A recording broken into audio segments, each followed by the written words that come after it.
G'day everyone. Last session of the day. How are the energy levels doing? Good? Yeah? Awesome.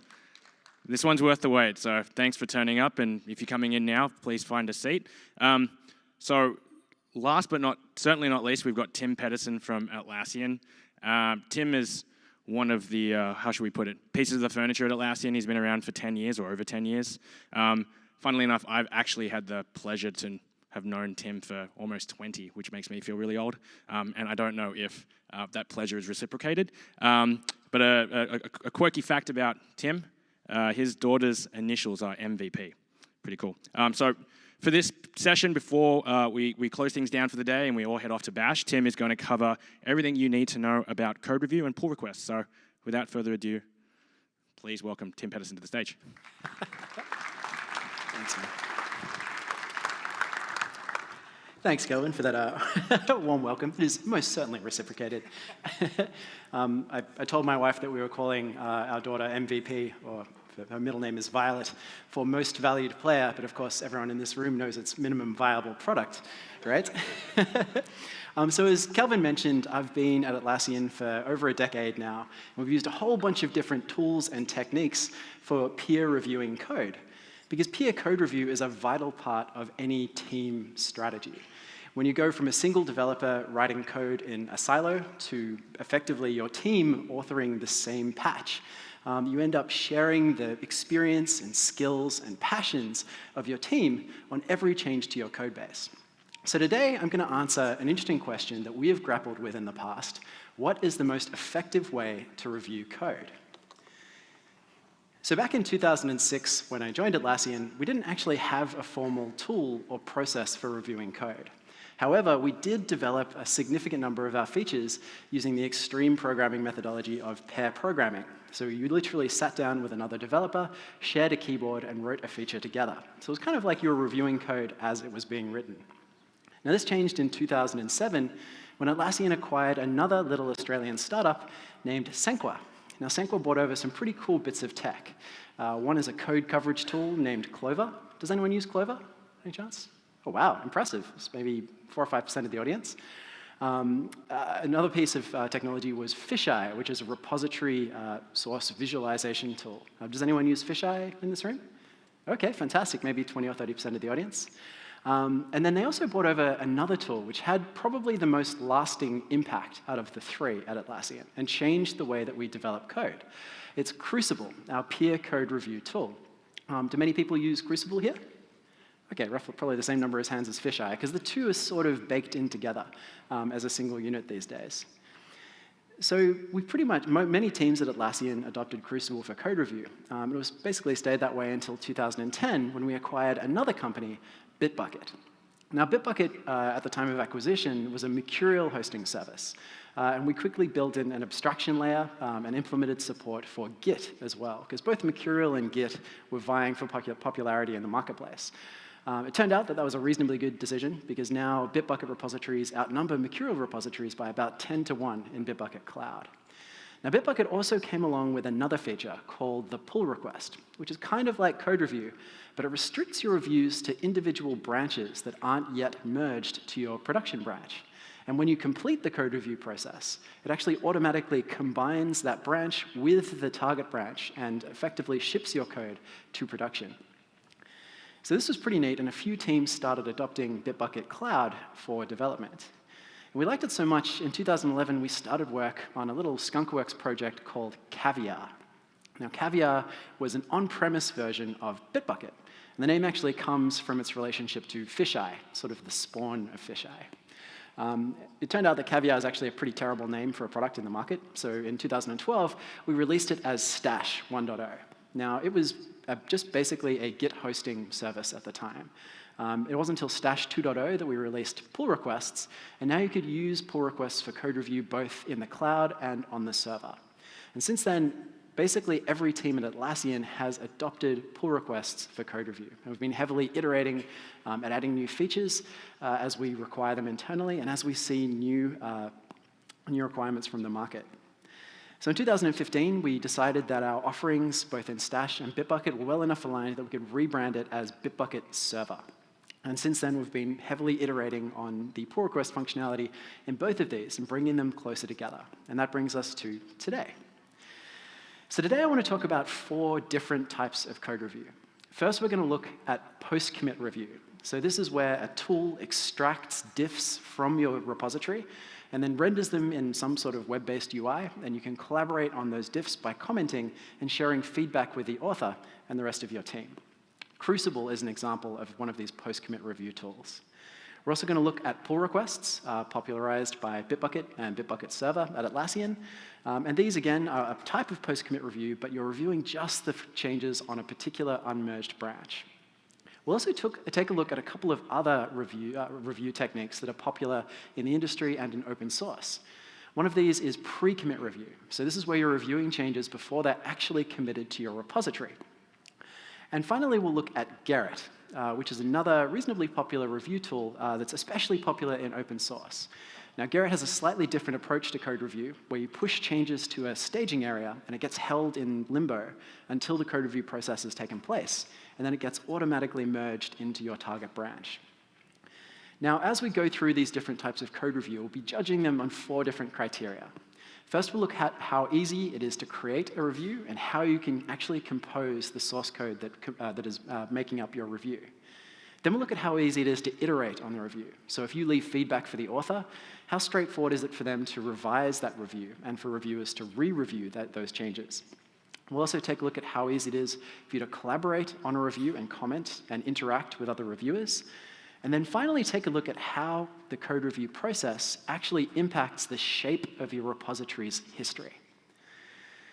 So to start us off, we'll take a look at pre-commit review, because it's kind of the simplest in terms of tooling and technique. So as I mentioned, pre-commit review is when you're reviewing changes before they've been committed to your repository. Now, typically you find this in projects like open source, where you're trying to contribute to a repository that you don't actually have write access to. So just say you found an open source project that you're interested in, and you found a bug, and you wanted to upstream those changes. What you'd usually do is pull down the source code for that project, create a commit locally that addresses it, and then send a patch to the project's mailing list via email.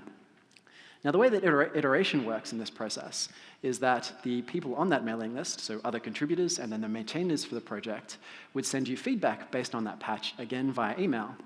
And then once they're happy with those changes and a few iterations, a maintainer can jump in and commit that change to the repository on your behalf. And then you and all of the rest of the contributors to the project can pull those changes down to your local repository. Now, to make this a little more concrete, let's look at an actual code example. Now, imagine you're working for an airline, maybe Lufthansa from the awesome video this morning with our KISS software. And you're going to build a new system for ticketing customers. So you find this fairly minimal open source project, which contains a single method for calculating the price of tickets. But you realize that it's got a significant bug in it. Now, what it's supposed to do is apply a couple of flat fees and a federal transport tax, which is based on the price of whatever the ticket is.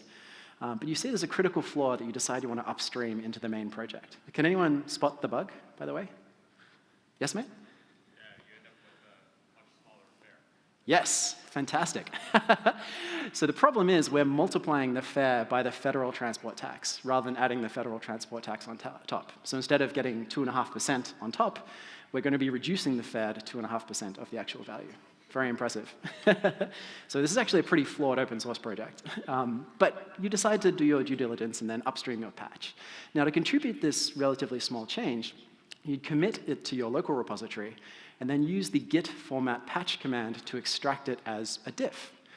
Now, format patch looks a lot like the output of the git diff command, but it also attaches some email headers to it. And then you can use the git send email command to actually send it to the list. Now, at this point, other members on that list, including other developers and the maintainers, can provide feedback. And the way they provide feedback is by quoting your original email and applying inline comments. So this is kind of like a fairly primitive form of code review. And then this works reasonably well for small numbers of iterations, but if you have lots of different threaded conversations, or if you have a really heavy number of iterations, or a large change set, then you can end up with a fairly deep nesting of comments, and it's not a lot of fun to try and collaborate. Now, the other problem with mailing lists, well, arguably a problem with mailing lists, is that to respond to that feedback, you submit a new version of your patch with those changes addressed. And this might go back and forth for a few revisions depending on the nature of the change. But when it actually comes to committing to the repository, the maintainer only commits the latest version of that change. So the rest of those interstitial versions are lost. I mean, they're still there in the mailing list if you want to go back through your email history, but they're not actually encoded in the repository itself. So if you want a strong audit trail for how a particular piece of code was crafted, mailing lists don't work particularly well for that use case. The other problem with a mailing list is that only a single author can contribute code for each patch, because at the end of the day, it boils down to a single commit in your history. And Git only has, well, it has two fields for authorship and for committing. The committer is typically the maintainer, and then the author is the person who wrote the code. But you can only have one author. So in a professional context, where you want to have a team of people working on a feature, only one of those people can be annotated as the actual author of the code. Now, despite these limitations, mailing lists are used by some of the biggest projects in the world. The Linux kernel, for example, uses mailing lists extremely effectively. And the head of, well, the Linux movement, Linus Torvalds, is a huge fan of them. At LinuxCon this year, he pointed out that the mailing list is not a bottleneck in the Linux kernel development, and that the mailing list is extremely active with 200 to 300 emails per day, and 13,000 patches shipped in the latest Linux kernel release, which was 4.7. So clearly it's working for some people. In fact, it's also working for the Git project itself. So despite the fact that Git is the version control system that made pull requests extremely popular, it's still developed on a mailing list with a single maintainer and a few key core members who vet and provide feedback on patches. So pre-commit review does have a couple of really good things going for it. It's version control agnostic. At the end of the day, it doesn't matter if the system you're contributing to is tracked with Git or Subversion or Mercurial, because you're extracting diffs and putting them in this unified patch format, which is agnostic to the underlying control system. Also, it's simple and decentralized. You don't actually need a tool to do this. All you need is a mail client and a mail server, and you can work on a project in a collaborative fashion. And being a mailing list, it scales extremely well. You can have thousands, or in the case of the kernel mailing list, tens of thousands of people contributing to and informed of the developments in a project. But it does have some pretty serious drawbacks. It's fairly difficult to iterate, as we saw. You end up with very, very deep nested quotes for strongly iterative reviews. And because it is just a plain text email, you don't have colorized diffs or syntax highlighting or all of those other nice features you get in tools like Crucible and Bitbucket. And you are limited to having a single author per patch. Plus, at the end of the day, because it's version control system agnostic, the maintainer has to go and commit that patch to the repository on your behalf. So it is ultimately a fairly manual process. So let's move on from pre-commit reviews and take a look at post-commit reviews, and specifically Atlassian Crucible. So all of the tools that I'm going to be talking about from this point on have a sort of common subset of functionality, and that is the ability to review diffs. So for those of you not using code review at the moment, almost all code review systems have this in common. You'll be generating a patch from the underlying version control system, or it will actually be doing that for you automatically, and it will display it as a series of red and green lines. Red means this line was removed during the patch, and green means this line was added. So a modified line shows up as one red and one green, typically.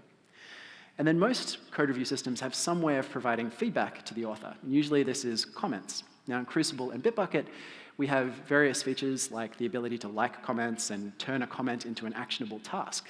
And in Crucible, you can also mark comments as defects and then classify the severity of that defect and then generate reports on that later on.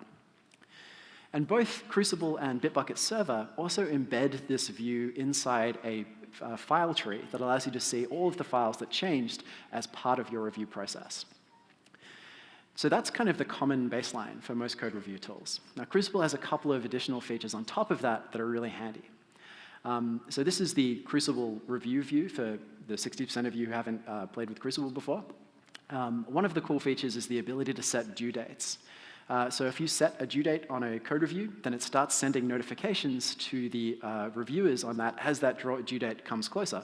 And then one big, hey, you're overdue notification once you get past that date. It also does some pretty cool stuff around tracking reviewer state. So every time you view the Crucible UI for a particular review, it tracks how much time you're spending on that review. And if you're using time tracking in Jira, you can actually automatically submit that time as work logged on that particular task, which gives you better visibility into the time spent by your team. But beyond that, if you're not interested in time tracking, I can sympathize with that as well.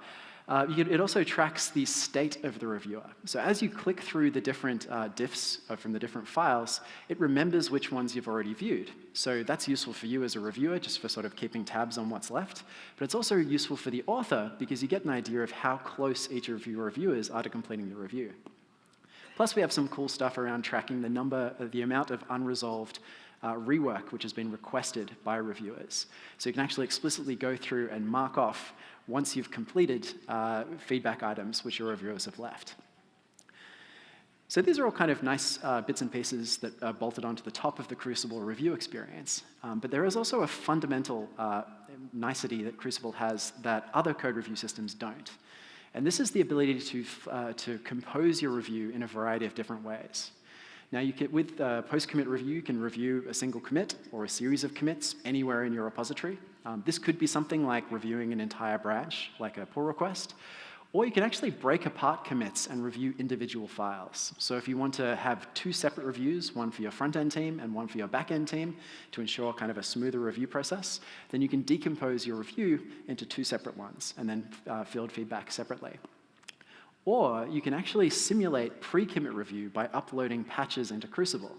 And then it'll actually anchor those patches to the correct areas and commits in your code base, so you still get the full Crucible review experience, yet without actually having committed to your repository. So if you're not yet on Git, but you want to sort of control which code is contributed to your code base, then this can be a good option for you.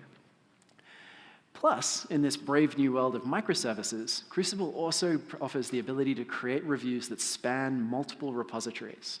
So if you have an application that's decomposed into a series of different repos, and you have feature branches in each of those repos that relate to the same logical feature, you can create a review that spans all of those repos and review it all in one place. And it's not, the flexibility isn't just limited to creating the review. Each reviewer can also scope which commits they're reviewing at a particular point in time using the Crucible revision slider. And Crucible remembers which revision ranges you've already reviewed. So if you imagine you've just reviewed a large Crucible review, and then you've left some feedback which you want the author to address. If you leave that review and then the author creates a new commit and pushes it and you come back, then you only have to review their new changes rather than having to review the whole thing again. So Crucible has some pretty cool features on top of the Crucible review process, but it does have one significant limitation. And that is that at the end of the day, Crucible is not actually a source control management system. It doesn't host your code. So you actually have to host a second tool like Bitbucket or another Git hosting tool in order to actually store your code. Crucible just slurps all of your diffs into itself and then creates reviews based on top of those. However, this does have another advantage in that Crucible actually builds an abstraction model around what a repository looks like. And then it uses this same model to index other version control systems. So if you're using Subversion or Perforce or Mercurial or CVS, you can review all that code alongside your Git code inside of Crucible. So if you're in the process of migrating to Git, or if you're stuck on another centralized version control system for historical reasons, then you can still use Crucible to enact a proper review process for your team. However, the fact that it is a separate tool does have, again, one more dark side, and that is that Crucible can't actually enforce a process for your team. Because you're reviewing changes that are already committed to your repository, you can't ensure that every commit is reviewed. You can generate reports after the fact, but you can't guarantee that every commit on master has passed the inspection of the rest of your team. So post-commit review does have some pretty cool stuff going for it. It supports a variety of version control systems. You have a lot of flexibility in how you structure your review content. And it does have some powerful features that let you iterate very effectively with your team. However, the fact that you have to host it as a separate tool does have some downsides in that you can't actually use Crucible to merge work in your repository like you can with something like a pull request. So now let's move on to another type of review called Gerrit. Now, I've kind of abstracted away the tool titles in the other ones, so pull requests and post-commit review and pre-commit review. But Gerrit really does have an extremely unique workflow that is, I think, as far as I'm aware, only implemented by Gerrit. Now, Gerrit and its cheerful mascot, Diffie, the Kung Fu Review Cuckoo, are pretty cool in themselves. It's actually a fork of an SVN code review tool named Reitveld that's spun out of another internal Google project called Mondrian, which is actually built on top of Perforce. But Gerrit itself is Git only these days. It was built by a gentleman named Sean Pierce, who built JGit, which is a complete re-implementation of Git in Java and has very, very high performance metrics. And it was originally built to service the Android open source project, so it works reasonably well at high scale. One of the first things you notice about Gerrit when you first set it up is that it is very Gitty. So in the actual quick start guide, you have to use the git config command to set up your Gerrit properties, because the Gerrit properties files are formatted as git config files, which is really cute. And I kind of, as a rampant fanboy of Git, this is actually kind of cool to me. But it does mean you have to kind of understand quite a lot about how Git works under the cover before you can attempt to administer and use a Gerrit server. Now, the way that Gerrit works is just like any other Git remote in terms of fetching content. So you clone your repository as normal, and then you can fetch or pull from your master branch if you want to retrieve new content. But it does change a little bit when you want to submit new changes to the repository. If you want to update a particular branch, instead of just pushing to that branch, you push to a special ref called for / the name of that branch. And then Gerrit holds that commit in sort of a staging area until it's passed code review. Now, as part of the review process, it actually tracks who's approved the review. And it also verifies whether the code can be built. And this is done by an external CI system like Atlassian Bamboo, telling it that the build is passing. Now, just like Crucible and Bitbucket, it does have a diff UI where you can leave comments as feedback for the reviewers. And you also have the ability to leave a score for the review, which is configurable, but usually varies between +2 and -2. +2 meaning, hey, this is a great change, merge it as soon as possible. -2 meaning, no way in hell should you allow this change to hit the code base. Now, as I mentioned, pushing to Gerrit is a little bit unorthodox, and you have to push to a slightly differently named ref. But the way that you iterate on Gerrit changes is even slightly zanier. Typically, if you're iterating on a code review backed by a system like Crucible or Bitbucket, usually you'd create some changes in your local repository, commit those changes, and then push them to the server to allow other reviewers to review them, because they presumably want to see how you've enacted their feedback. Now, if you do this with Gerrit, you actually get a slightly cryptic message saying you need to squash commits first. So what this is actually telling you, familiar with Git, is that Gerrit wants you to combine both the commit you originally submitted and your new feedback commit into one single patch, and then re-push it to the server. So what's actually happening is after you've done your initial push, you have to create a new commit, squash them together, and then do a force push to replace that commit. Now, the reason for this is that Gerrit is actually sort of replicating that open source mailing list workflow that we saw before. Rather than having multiple commits strung together, some of them being the original feature work and some of them being rework, it wants you to combine those commits into a single atomic commit that will then be promoted to the master branch. So this makes it a little bit awkward for developers to iterate until you sort of get used to that Gerrit workflow. But it is actually quite desirable for a lot of the use cases which Gerrit was designed for, specifically open source. Because if you follow this workflow, you get a really nice, clean commit history, where each feature is just one atomic commit in your commit log, which means that you can browse using like the git log command very effectively, and you can use other commands like git bisect to traverse your history in a very clean manner. And in fact, if you look at the way that Gerrit displays previous patch sets that you've submitted, they actually call them patch sets. So it is sort of a one-to-one mapping to that mailing list workflow. And this is, I think, why it's very popular in open source. As I mentioned, Android was specifically designed for Android, but other popular projects like the Go programming language have also adopted Gerrit for code review. So Gerrit has some cool things going for it. It has actual policy enforcement, where it can restrict code from being contributed and shipped until it's passed code review. It's also a free and open source project built on top of Java and JGit, and it gives you that really nice, clean open source commit history.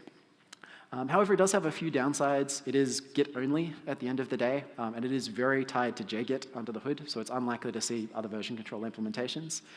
It does have a fairly steep learning curve in terms of use and administration, because you need to understand how to rebase and amend commits before you can iterate on a review. And that iteration does take a little bit of time to get a hang of. And also, just like mailing lists, it does have that drawback of only allowing a single contributor per patch.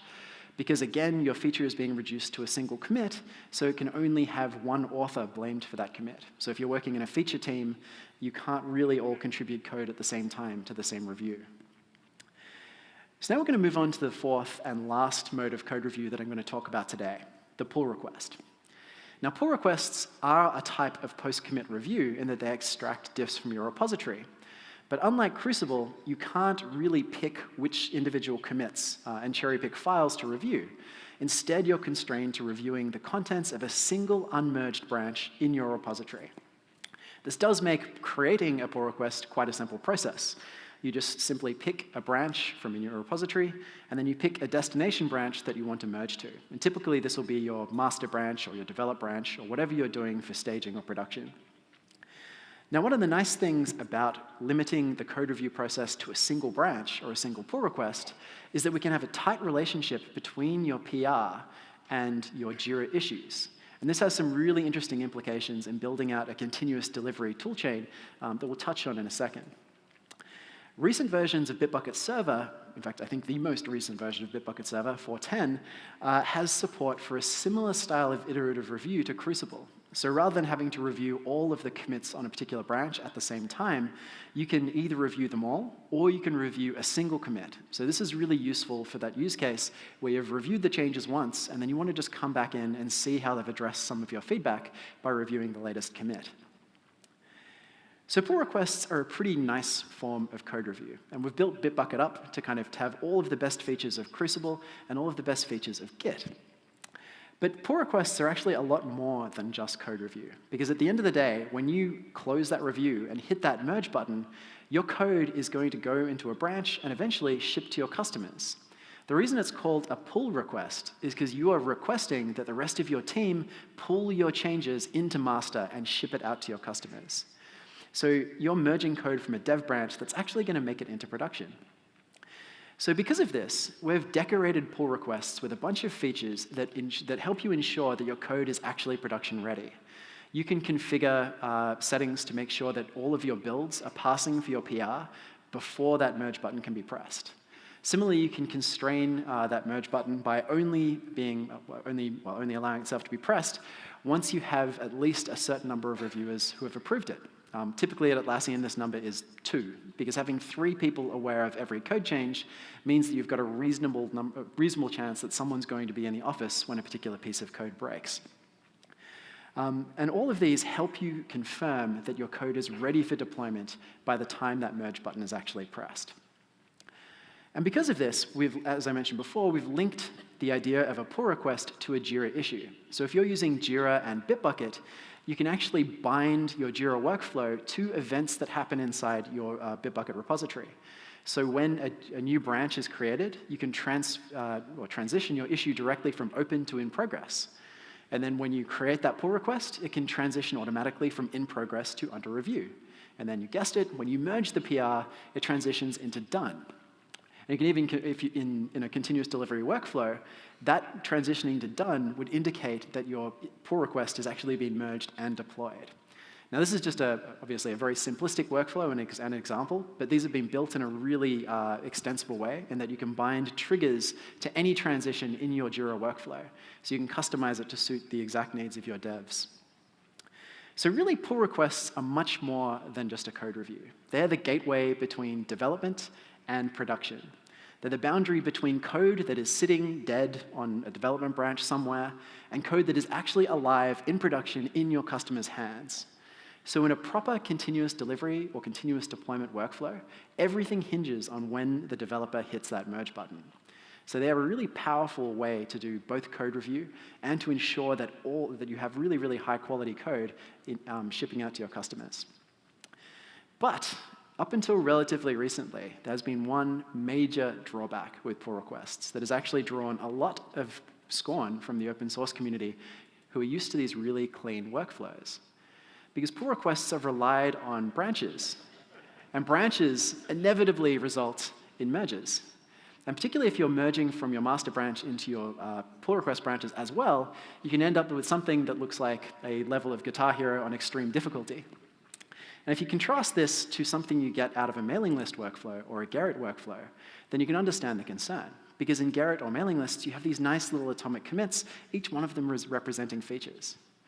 Which is why I'm really excited in Bitbucket 4.8, we shipped something that I like to think of as the Gerrit killer. And this is merge strategies. So merge strategies allow you to define how your pull requests get combined with your target branch. And the configuration UI looks a little bit like this. It's a wall of text. Don't worry about that too much. But what it allows you to do is define which merge strategies are available for your team to use.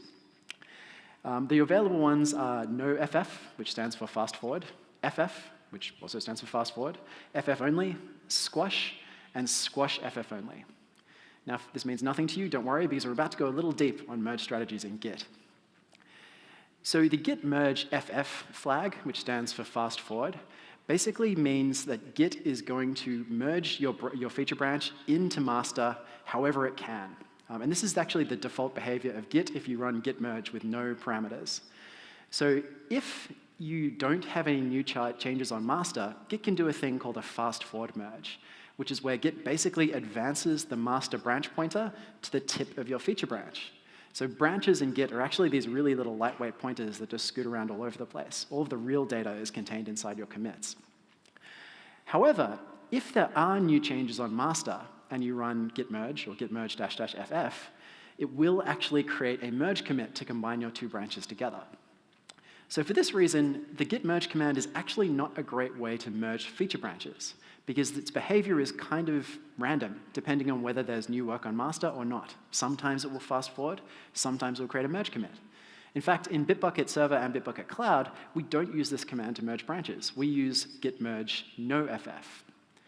So NoFF basically always creates a merge commit. Even if there's no new work on master and it could just fast forward that branch pointer, it still creates an explicit commit to show that this work was developed on a branch.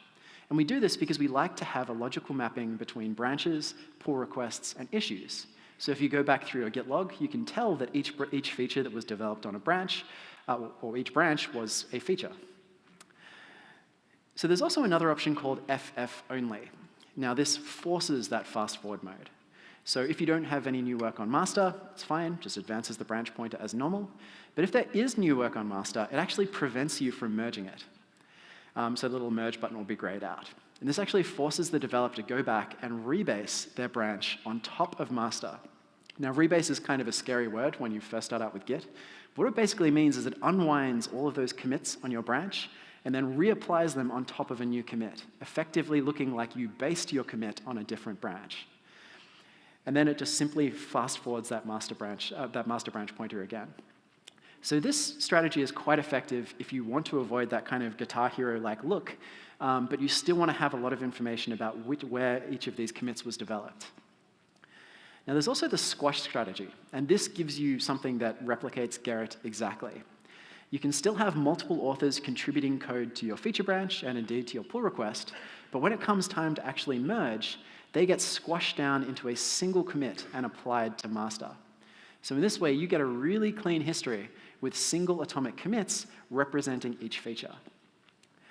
There's also another merge strategy called Squash FF only, which is exactly the same as Squash, except if you have new work on master, it won't actually let you do the merge. So you have to rebase your branch on top of master before it'll allow you to squash your commits on top.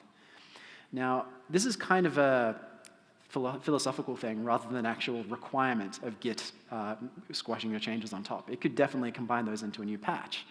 But the reason you use FF only in concert with Squash is if you want to guarantee that each developer has all of the changes from master on their feature branch before they merge in. So this will basically guarantee that you will never get an integration failure on master. So this can actually be highly effective if you're working on a very small team or on a very slow-moving repository. But if you have a team of anywhere greater than like 5 developers or a faster moving repo, then this isn't going to work very well because your developers are going to be in this constant race condition where they're rebasing their branch on top of master and trying to get their changes in before the next person.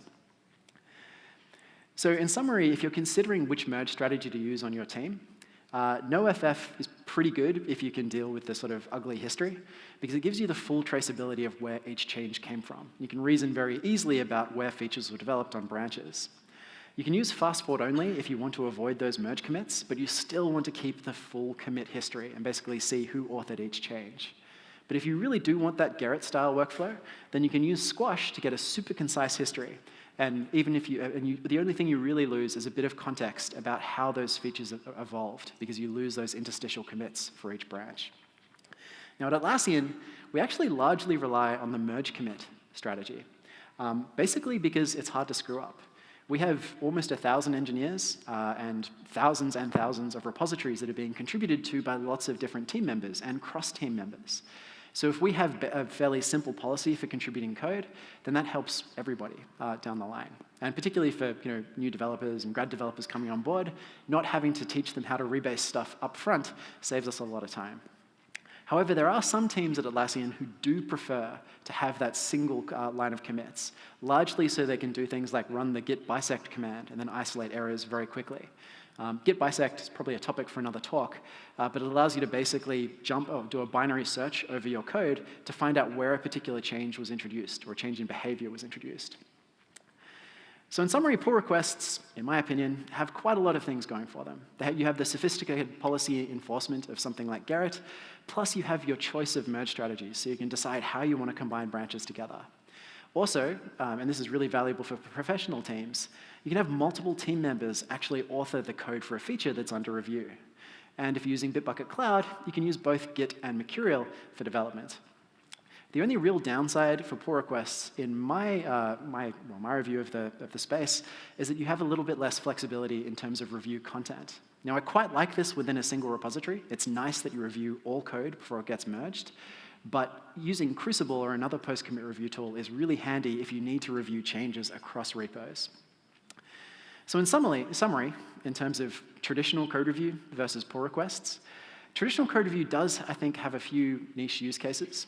If you need to review those multiple repos as once, as I just said, or if you're not yet on Git, or if some of your teams aren't using Git and you need to review code from Subversion or Perforce, then something like Crucible can be valuable. Or if you have a really heavy iterative workflow, and you maybe with dozens of revisions or a really large code base, so like if you've just inherited a code base from an acquisition and you need to do due diligence on the entire thing, you might use something like Crucible to review it in place. Or if for some reason you have a fear of branches, because you really do need to have a branching workflow before using something like Git. Now I kind of put this in as a joke, but there still are people out there who just commit to master for their repositories. And I think there were a few Git talks at Summit last year, one called Getting Git Right, which talk about the values of branching and using them for continuous delivery workflows. If you're one of those people, definitely go check it out, because I definitely strongly feel that that's the way that modern software development is happening. For everybody else, literally everyone else, I think pull requests are definitely the way to go. And if you do find yourself in both camps, where most of the time you can be using pull requests and branches for development, but you do have the odd team stuck on Subversion or the odd microservice project where you want to review changes in concert, then you can always set up Crucible to index your Bitbucket repositories as well. Thank you very much for your time. As I said, I'm Tim, and I tweet a lot about Git and Bitbucket and Jira, so follow me if you like. If you're interested in learning more about these products, definitely check out the links on the right-hand side. And if you want to learn a little bit more about some interesting Git workflows, Nicola Paolucci, one of my colleagues, has a talk on, I forget what it's called, it's something like esoteric or exotic Git workflows tomorrow afternoon at 1:30. And then I'll also be talking a little bit more about Atlassian's code review processes in 10 tips for effective code review tomorrow at 2:30 as well. Thanks very much for your attention.